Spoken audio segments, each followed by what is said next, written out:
interpret those 5 words. Bwana Yesu asifiwe sana. Yaani maneno matano peke yake ambayo ni menemene, tekeli na perezi ikaweza kumwangaisha mfalme Belshaza. Bwana Yesu asifiwe. Sembuse kama angeandika ukurasa mzima, angehangaika namna gani? Bwana Yesu asifiwe. Lakini maneno matano tu peke yake ya Mungu inaweza kumwangaisha mtu mzima ambaye ni mfalme. Na maandiko inasema na akaweza kushangaa na akatafuta mtu ambaye anaweza kuinterpret ama ambaye anaweza kutafsiri yale maandiko ilikuwa imeandikwa. Bwana Yesu asifiwe sana.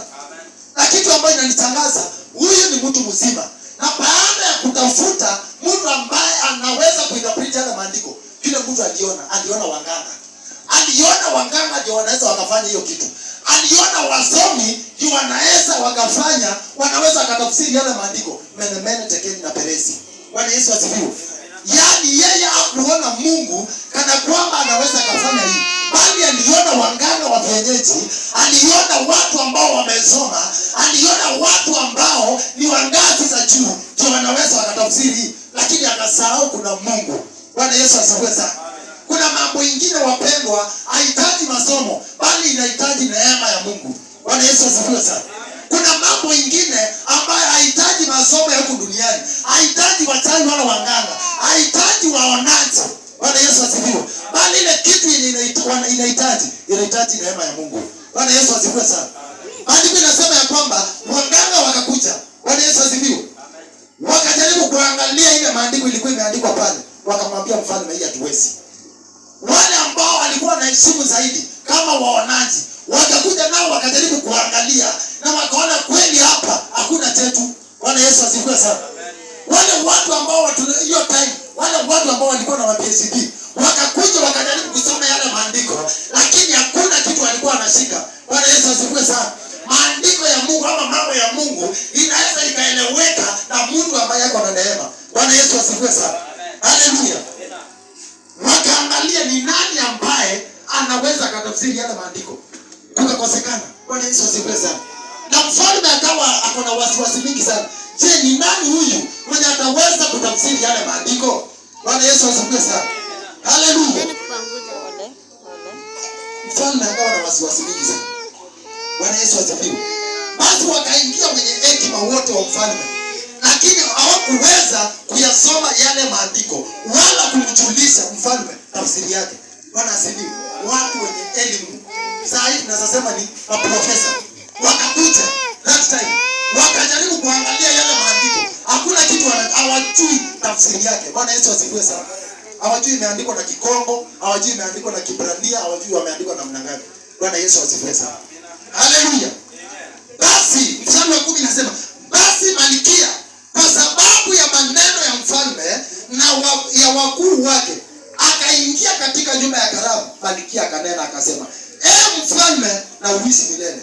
Fikira zako zisikufadhaishe wala uso wako usibadilike. Bwana Yesu asifiwe. Sikia mstari wa 11 anasema, yupo mtu katika ufalme wako ambaye roho ya Mungu. Bwana Yesu asifiwe. Yupo mtu katika ufalme wako ambaye roho ya Mungu, yani anasema roho ya miungu. Bwana asifiwe. Anasema roho ya miungu watakatifu. Yani ndio mfalme anajua hiyo miungu ingine iko mitakatifu. Sasa hivi anamwambia yupo mtu ambaye roho ya miungu ipo ndani yake. Bwana Yesu asifiwe sana. Inasema namna gani? Miungu watakatifu inakaa ndani yake. Na katika siku za baba yako nuru na ufahamu na hekima zilionekana ndani yake, na mfalme Nebukadneza baba yako, na mfalme baba yako akamfanya kuwa mkuu wa waganga na wachawi. Bwana Yesu asifiwe.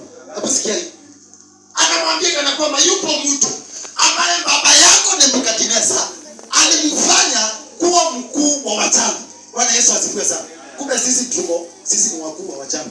Bwana Yesu asifiwe sana. Yaani yupo mtu ambaye roho ya Mungu mtakatifu yuko ndani yake. Bwana Yesu asifiwe. Ambaye wakati wa baba yako alifanywa kuwa kiongozi wa wachawi, alifanywa kuwa kiongozi wa hao wanaona, alifanywa kuwa kiongozi wa waganga. alifanya kuwa kiongozi wanajimu. Bwana Yesu asifiwe sana. Haleluya.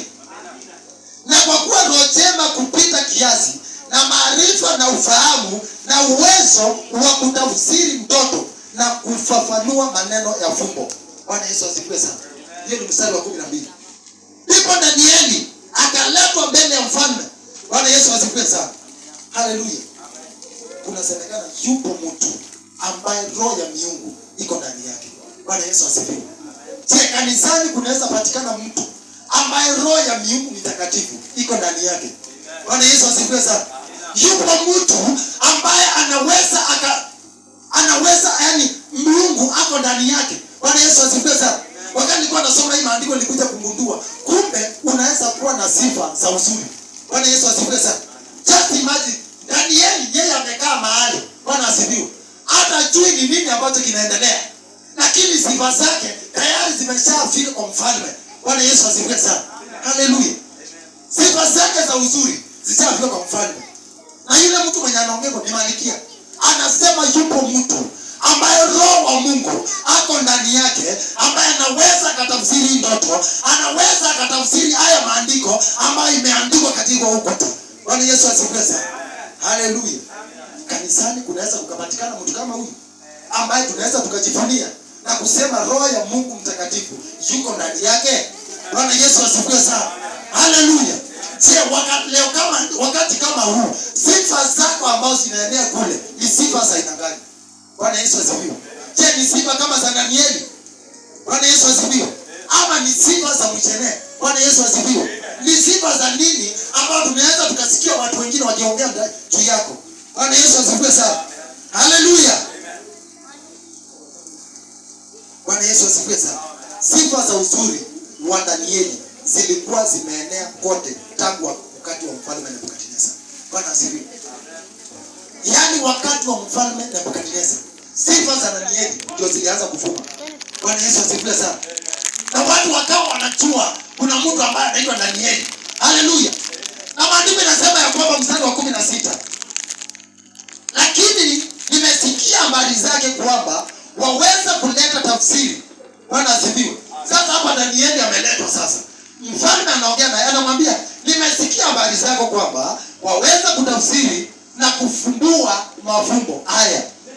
Kama ukiweza kulisoma andiko hili na kunijulisha tafsiri yake, utavikwa mavazi ya rangi ya zambarau na kuwa mkufu wa dhahabu shingoni mwako, nawe utakuwa mtu wa tatu katika mfalme. Bwana Yesu asifiwe. Leo hii katika utawala wa Rais William Ruto, who is the number 3? Bwana asifiwe. Number 3 ni nani? Bwana Yesu asifiwe. Nauliza swali. Number 3 katika hii Kenya yetu ni nani? Bwana asifiwe.